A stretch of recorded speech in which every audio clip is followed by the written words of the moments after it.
मित्रांनो, तुझेच मी गीत गात आहे या मालिकेच्या आजच्या भागामध्ये साहेबराव आता फ्रेश होतो आणि गाणं गुणगुणत असतो. मोनिका समोर आता उभी असते तेव्हा तो म्हणतो, काय टिपटॉप मॅडम, तुम्ही इथे? त्यावरती ती म्हणते, आता हे माझं घर आहे म्हटल्यावर मी माझ्याच घरात असणार ना. ते आता साहेबराव म्हणतो की माझा मुखडा चांगला दिसतोय की नाही आणि हा मुखडा चांगला ठेवावाचा लागतो, पण जो इमोशनल ड्रामा होता ना तो खरंच खूप छान झाला तुमच्या कृपेने. आता मोनिका विचारते की म्हणजे मंजुळाच्या कृपेने काही नव्हतं का? वरती साहेब आता मंजुळाचं नाव घेतल्यावर काहीही बोलत नाही. मोनिका मात्र हसत असते. तेवढ्यातच साहेबरावाच्या मोबाईलवर एक मेसेज येतो. मोनिका म्हणते, साहेबराव मेसेज रीड करा. त्यावरती आता साहेबराव म्हणतो, ते एवढं महत्त्वाचं नाही आहे. तर महत्त्वाचा मेसेज आहे असं आता मोनिका म्हणते आणि माझ्या डॅडाने पैसे पाठवले आहेत असं सांगते. साहेबराव लगेच तो मेसेज उघडून पाहतो आणि म्हणतो की हो, खरंच माझे पैसे मला ट्रान्सफर झाले. त्यावरती मोनिका म्हणते, मग माझं काम आता झालंच पाहिजे. त्यावरती साहेबराव म्हणतो की हो, साहेबरावाचा टायमिंग कधी चुकत नसतो. त्यावरती त्याला सर्व काही आठवू लागते. अशा प्रकारे माझी आणि मोनिकाची भेट घडली. माणसं जेव्हा सांगायला आली मुंबई की पुण्यावरून कुणीतरी तुम्हाला बाई माणूस भेटायला आले, तेव्हा मी लगेच मोनिकाजवळ गेलो. तेथे गेल्यानंतर मोनिकाने तिचा चेहरा दाखवला आणि मग म्हणाली की मी मोनिका कामत आहे. तेव्हा तुम्ही स्वराला घ्यायला इकडे आला आहात का असं साहेबराव विचारतो. ती म्हणते की हो, मी माझ्या स्वरालाच घ्यायला इकडे आले आहे. त्यावरती आता साहेबराव म्हणतो, मी स्वराला कोणाच्याही तावडीत जाऊ देणार नाही आणि तुमच्या अख्ख्या कामत फॅमिलीची हिस्ट्री त्या स्वराने मला सांगितली आहे, पण माझ्या मंजुळाला माझ्या ताब्यात दिल्याशिवाय मी काही स्वराला देणार नाही. आता मोनिकाच्या डोक्यात प्रकाश पडतो. म्हणजे मंजुळावर हा साहेबराव खूप प्रेम करतोय आणि त्याला तिच्याबरोबर लग्न करायचे. मग आता त्या संधीचा फायदा मोनिका घेण्याचा ठरवते. तेव्हा मोनिका म्हणते की तुमच्या मंजुळाला तर मी पोलीस स्टेशनमध्ये म्हणजे जेलमध्ये टाकलं आहे. तेव्हा आता साहेबरावाला खूप राग येतो. तो लगेच तेथे असणारा चाकू घेतो आणि त्या खुर्चीवर फेकून मारतो. आता मोनिका शेजारी तो चाकू जातो, त्यामुळे ती खूपच घाबरते आणि म्हणते, नॉनसेन्स, काही अक्कल आहे की नाही? त्यावरती साहेबराव अगदी ती वळेत म्हणतो की मी हा टायमिंग मुद्दामच चुकवलेला आहे, पण पुढच्या वेळी अजिबात चुकणार नाही. तो आता मोनिकाला खूप घाबरतो आणि म्हणतो की मला फक्त माझी मंजुळा हवी आहे. हा वाडा फक्त माझ्या मंजुळाचा होता आणि माझा होता. या वाड्यामध्ये मैफिली रंगायच्या आणि या वाड्यामध्ये मंजुळा गेल्यापासून एकही सण साजरा झाला नाही आहे. या वाड्यामध्ये मी किती स्वप्न पाहिली होती तिच्याबरोबर लग्नाची, आमच्या संसाराची, परंतु मंजुळा इथून जेव्हापासून गेली तेव्हापासून ही सर्व स्वप्न आता धुळीस मिळाली.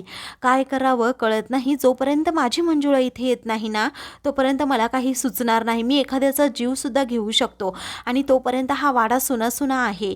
तेव्हा आता तुमच्या या मंजुळाला इकडे आणण्यासाठी आणि तुमची पुन्हा मैफिल रंगण्यासाठी मी तुम्हाला मदत करू शकते असं आता मोनिका म्हणते. साहेबराव खूपच खुश होतो. तो म्हणतो की काय करायचंय बोला, सौदा काय करायचा आहे? त्यावरती मोनिका म्हणते, एकच काम करायचंय तुम्हाला. जी स्वरा आहे ना त्या स्वराला माझ्या आयुष्यातून आणि कामत हाऊसमधून कायमचं बाहेर काढायचंय.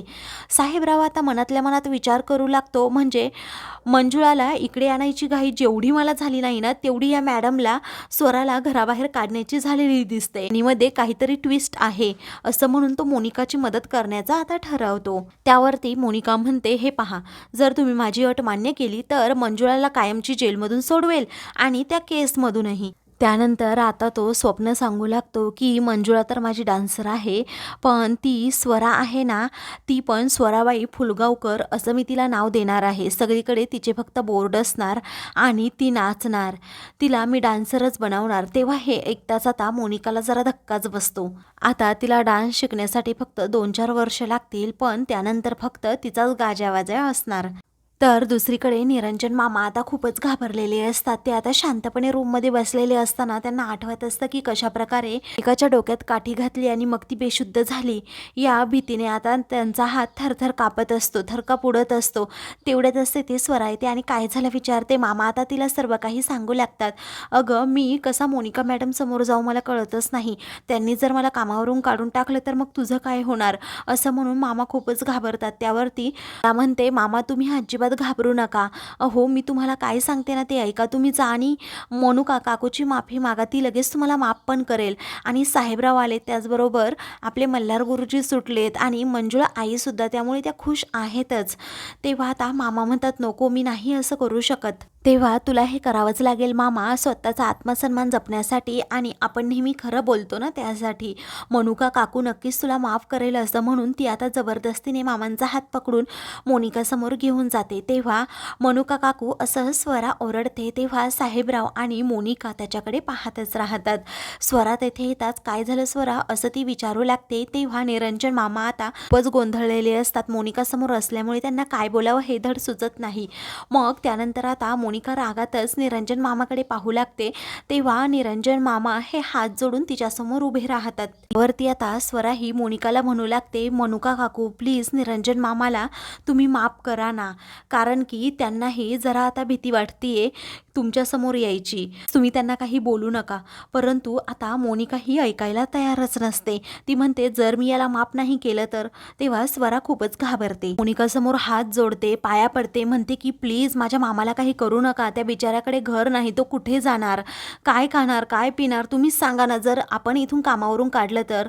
प्लीज असा डोक्यात राग घालून घेऊ नका, कारण त्यांनी माझ्या जीवासाठीच हे सगळं काही केलं होतं. माफ करा ना प्लीज मोनिका काकू. तेव्हा मोनिका आता निरंजन मामाला खूप काही बोलते आणि म्हणते की नाही करणार माफ, काय करणार तू. निरंजन मामा पुन्हा एकदा गयावया तिच्यासमोर करतात, हात जोडतात, माफी मागतात. मोनिका आता नाहीच म्हणत असते. त्यानंतर आता साहेबराव मनातल्या मनात विचार करतो, ही मोनिका आहे ना, तिचं खरं रूप कुणाला कळतच नाही. दिलाचं आणि मनाचं हिचं तर काही नातंच नाही असं वाटतंय. एकासमोर एक वागते, दुसऱ्यासमोर दुसरी वागते. हिच्या मनाचं हिलाच कळत नाही, ही पुढे काय करणार आहे ते. असं म्हणून आता तो एकदम विचारात पडतो की ह्या मोनिकाच्या मनात नक्की काय आहे ते मला काढून घ्यायला हवं. आणि या घरातील लोकांचं कसं आहे ना, प्रत्येक जण असा छुपे रुस्तम आहे. कुणाच्या मनात काय तर कुणाच्या मनात काय, कुणाला काय सत्य माहीत आहे तर कुणाला काय सत्य माहीत नाही, मला तर कळतच नाही. तो म्हणतो की पण यामध्ये खूप मोठी मजा येणार आहे, मला तर खूप मजा येते असं म्हणून आता तो हसतो. तर आता मोनिका विचार करत राहते आणि निरंजन मामाला म्हणते की केलं मी माफ तुम्हाला. तरच आता तेथे मल्हार देखील येतो. त्यावरती मोनिका म्हणते मी माफ केलं कारण की निरंजन भाऊ, जर तुम्ही मला डोक्यात काठी मारली नसती तर साहेबराव आपल्या आयुष्यात आले नसते. कसं स्वराला बेकाने किडनॅप केलं नसतं, त्याच्या तावडीतून साहेबरावांनी आपल्याला मदत केली नसती.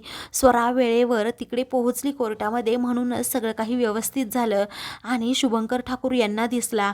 म्हणजे कसं सगळं अगदी माझ्या स्वप्नावत झाले. म्हणून मी निरंजन मामाला माफ केलं, कारण माझं घर आनंदाने पुन्हा भरून निघालेलं आहे. तेव्हा आता मल्हार म्हणतो की मोनिका मला तुझा खूप अभिमान वाटतो, तू खरंच खूप छान काम केलं आहे निरंजन मामांना माफ करून. त्यापुढे आता मोनिका म्हणते बस झालं आता इमोशनल. वातावरण कसं इमोशनल झालंय. निरंजन मामा तुम्ही काळजी करू नका. हो आता आम्हाला खूप भूक लागली आहेत, अगोदर जेवायला वाढा. त्यावरती साहेबराव म्हणतो हो ना, माझ्या पोटात तर कावळे कबड्डी खेळतायत असं म्हणून तो आता हसतो. तर मोनिका देखील त्याच्याकडे पाहून हसत असते. मग नंतर आता निरंजन मामा म्हणतात की हो मी सर्वांना अगोदर जेवायला वाढतो. तेव्हा स्वरा खूपच खुश होते आणि मोनिकाची पप्पी घेते. मित्रांनो पुढील भागामध्ये साहेबराव मंजुळाचा हात पकडतो आणि म्हणतो माझ्या दिलाची राणी हो आणि माझ्याबरोबर लग्न कर. तेव्हा आता स्वरा हे सर्व बोलणं ऐकते. तिला तर खूप मोठा धक्का बसतो. अशाच मालिकेंचे पुढील भाग पाहण्यासाठी चॅनलला सबस्क्राईब करा.